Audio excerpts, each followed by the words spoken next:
तेरा पिया तेरे मन में बसत है, खोल कर देखो नैना।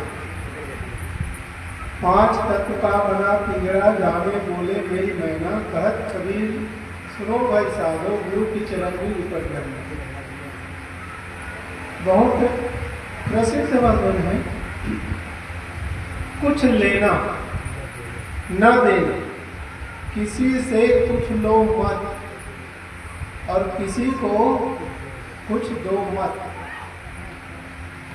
मगन रहना, यदि मगन रहना चाहते हो, प्रसन्नता पूर्वक जीवन जीना चाहते हो, खुशहाल जीवन जीना चाहते हो, तो किसी से कुछ न लो और किसी को कुछ मत दो।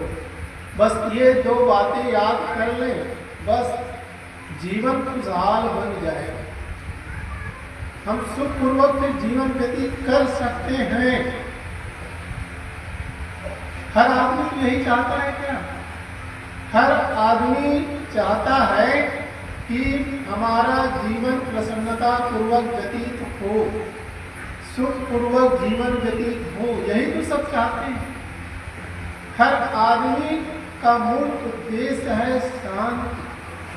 हर आदमी शांति चाहते हैं, सुकून चाहते हैं, लेकिन शांति पूर्वक जीवन जी नहीं पाते हैं, खुशहाल जीवन जी नहीं पाते हैं। क्यों? अपने आप से पूछें, अपने आप से संवाद करें कि वास्तव में हम जो चाहते हैं वैसा जीवन क्यों नहीं जी पाते। कभी हमने पूछा नहीं। हम लोग तो चाहते हैं, लेकिन अपने से कभी पूछा नहीं कि ऐसा चाहते हुए भी वैसा जीवन क्यों नहीं जी पाते हैं। जरा पूछें अपने आप से पूछें, तो निश्चित ही वैसा जीवन जी सकते।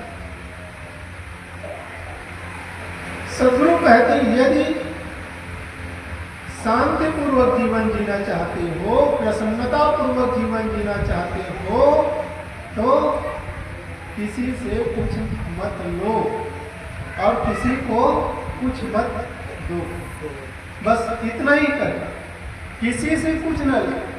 अब जीवन है तो कुछ लेना भी तो पड़ेगा और कुछ देना पड़ेगा। बिना लेन देन के जीवन चल नहीं सकता। फिर बिना लेन देन के जीवन चल नहीं सकता।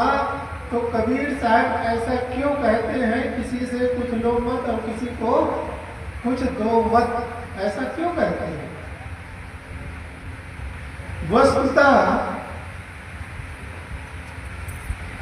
कुछ न ले, व्यवहारिक जगत में तो लेना पड़ेगा, लेकिन साहब यहाँ पर अध्यात्म की बात करते हैं। किसी से कुछ ना लेना, इसका मतलब है कि किसी की बुराइयों को मत लो, किसी की गलतियों को मत लो। साहब का निर्देश इधर है। हम लोग दूसरों की बुराइयों को लेते हैं, दूसरों की गलतियों को ले लेते हैं। यदि हम दूसरों की गलतियों को लेंगे, बुराइयों को लेंगे, तो क्या होगा? जो हम अपने अंतःकरण में भरेंगे वैसा ही हो जाएंगे। होंगे कि नहीं होंगे? दूसरों की गलतियों को लेते जाएं तो दूसरा आदमी तो अच्छा हो सकता है। जिनकी गलतियों को हम ले रहे हैं, जिनकी दोषों को हम ले रहे हैं, यदि वह आदमी समझ जाए तो उसका जीवन अच्छा हो सकता है। लेकिन हम लेते रहें तो उनके सारे दोष, सारी गलतियां हमारे में भर जाएंगे। बस पूरा वैसा हम हो जाएंगे। इसलिए क्या करना है? वो तो वैसा ही हुआ, तुम मत हो अयान। तय गुण वह निर्गुणिया तय गुणवंता मत एके में शान। ये कबीर साहब की सुक्ति। वो तो वैसा ही हुआ, अरे वो वैसा है ही, और तुम वैसा मत हो। क्यों? क्योंकि तुम तो गुणवान हो ना, समझदार हो ना। एक न समझ आदमी ही गलत काम कर सकता है, समझदार आदमी वैसा नहीं करेगा। लेकिन समझदार हो करके भी हम वैसा काम करते, तो हमसे न समझ कौन हो सकता? सदगुरु कहते हैं तुम उसमें उनके साथ अपने आप को सानुमत सावधानी की आवश्यकता है। जो आदमी जैसा करता है वैसा ही उसका जीवन बनता चला जाता है।